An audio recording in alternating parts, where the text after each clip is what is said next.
How are you acting like this? We're supposed to be on the same side. Write me a speeding ticket and leave me alone. Are you guys all just allowing this guy to act like a maniac? Imagine this. You're in a hurry, you're late for your work, and in a rush, you accidentally go past the speed limit. But just because of this minor hiccup of going a couple miles above the speed limit, now you're being threatened with potential incarceration. This is the situation Josh Sude found himself in when he was stopped by Deputy Andy Stowers of the Santa Clarita Sheriff's Station for a supposed speeding violation. What follows is a series of heated back and forth between Andy Stowers threatening to even use force as a means to justify his stance, and Josh Sude asking questions for the legitimacy of his actions, and recording everything on camera. The deputy even tried to snatch the camera from Josh and threatened to use pepper spray on him. But the deputy wasn't the only guilty party in this whole case. The story begins on the 3rd of June 2020, when Josh Sude of California was stopped in Santa Clarita Valley area for driving a speed of 50 miles per hour, which was 5 miles above the speed limit. Even though the number isn't that substantial, it's still a violation of the law.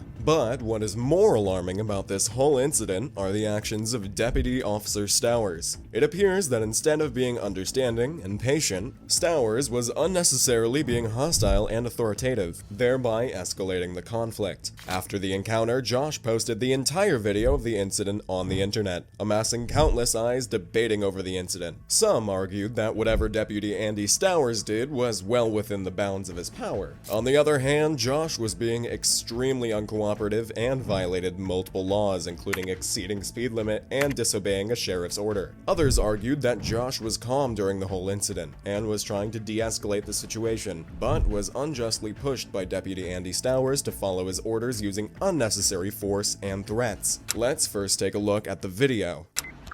So I was pulled over for speeding and you're threatening to pepper spray me? I'm sorry? You pulled me over for speeding and now you're threatening to pepper spray me because I'm not cooperating. You can write me a speeding ticket and then you can go on your way, but you're threatening to drag me out of my car and pepper spray me. Now, I need you want to to remove elaborate? you to your car for my safety. Why is that? Because I don't know what's going on with you, okay? All right. Ready? Are you ready?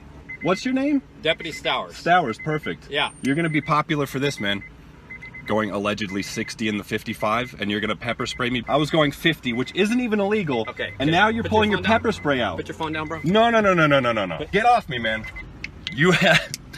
Oh man, it's out. Dude, that's the universe trying to protect both of us. You are so lucky. The video begins with Josh explaining what seemingly happened before the camera was on. Josh confirms that he was pulled over for speeding and now the deputy is threatening to use pepper spray on him. Initially, the deputy was too stunned to speak, but he went on to justify his actions by stating that the reason he threatened Josh was for his own safety. But the situation hit its downmost point when Andy Stowers tried to snatch Josh's phone, ordering him to exit the vehicle. When Josh resisted that, Andy went on to intentionally use pepper spray on him. By chance, the pepper spray malfunctions. Only God knows what must have happened if it didn't.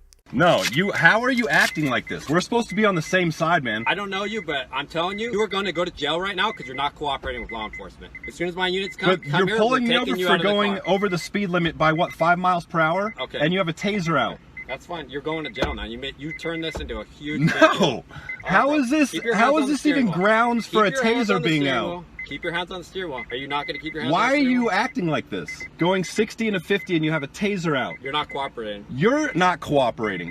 Write me a speeding ticket and leave me alone. That's not how it works, sir. You're escalating the situation yourself. Anyone out of a vehicle on a traffic stop. Do you have suspicion to pull me out of my car? Is there any reason to take me out of my vehicle? Because you are acting uncooperative, and I don't know why. If you're on an uncooperative. I haven't had a drink in like a year, man. Okay. Jesus, dude. Why did you sign up to be a police officer if you're gonna harass people? Okay. Hey, you got pepper spray? Huh? You got pepper spray? Mine's empty. Pepper spray? Oh, yeah. All right, bro. You're coming out of the car right now. Can you explain to this guy what's happening? Set your phone down. Get out of the car. I suggest that you get out of the car. All right. I was going, what, Okay. 50 miles per hour, and you guys are dragging me out of my car. If you want. Hey, put your phone down. Put your phone down. You're coming out of the car. Coming out of the car. I got units in the Did he even tell you why he's pulling me over? Listen, dude. Do you care? That's bet here is to get out of the car. Dude, you're gonna go to jail for sure now. Okay. Why are you pulling me out of my car? Huh? Why are I you can pulling me remove out? anyone on a traffic stop that I want to. Okay. You're gonna turn this into going to jail, dude. Are you guys all just allowing this guy to act like a maniac? From here, the situation just escalated even more, with the sheriff pulling his taser out and claiming that Josh would be sent to jail for not cooperating with the law enforcement.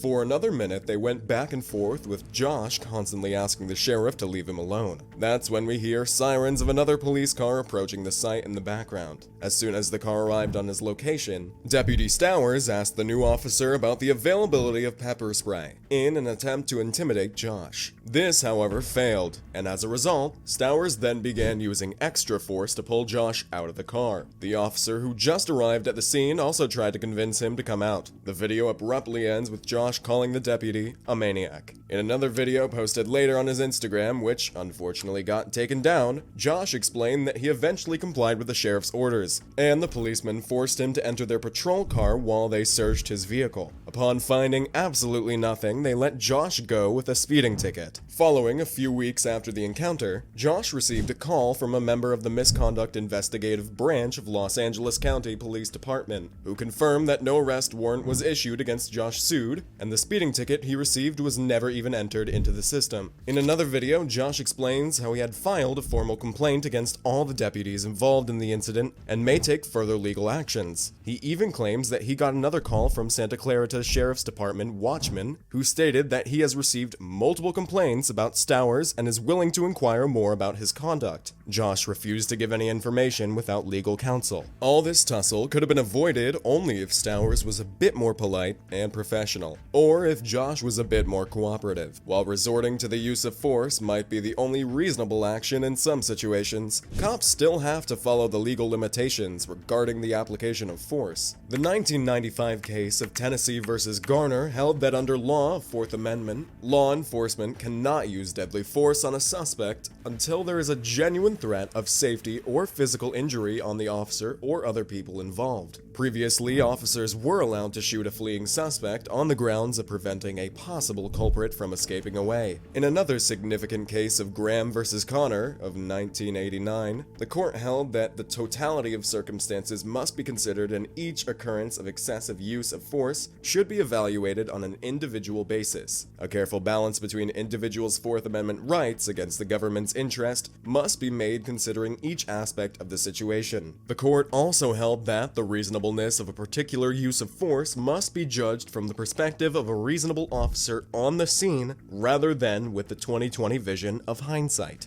This case was pretty influential at the time, as it urged various departments to make policies that limit the use of excessive force. Among them, the Los Angeles Police clearly defined the laws by stating, "Department members shall use only that force which is objectively reasonable. Unreasonable force is that force that is unnecessary or excessive, given the totality of the circumstances presented to department members involved in using force. Unreasonable force is prohibited. The use of unreasonable force will subject department members to discipline and/or prosecution." While we may argue the use of pepper spray by Andy Stowers is reasonable or not, what's clear is that the sheriff had full rights to order someone to come out of their cars, and it's a serious offense and a violation of law if they refuse to. In the 1977 case of Pennsylvania versus Mims, the court held that the officers have the complete authority to order a person to come out of their car and search it for any possible weapons. Even though a balance between an individual's Fourth Amendment rights and public security interests must be made carefully, pulling someone out of the car is considered minimal violation and is therefore completely lawful. In another case of 1997, Maryland versus Jerry Lee, it was stated that officers can order any person or even passenger to remain inside a vehicle or get out of it. The officer can ask this for multiple reasons, including heavy traffic, rash driving, and even a person's criminal history. Josh should have got his facts right before engaging in an argument because he can be easily held accountable for refusing to get out of the car. He even resisted his arrest, which is another severe offense for which he could be convicted even if the original arrest was illegitimate or illegal. California Penal Code 148 states, "Every person who willfully resists, delays, or obstructs any public officer, peace officer, or an emergency medical technician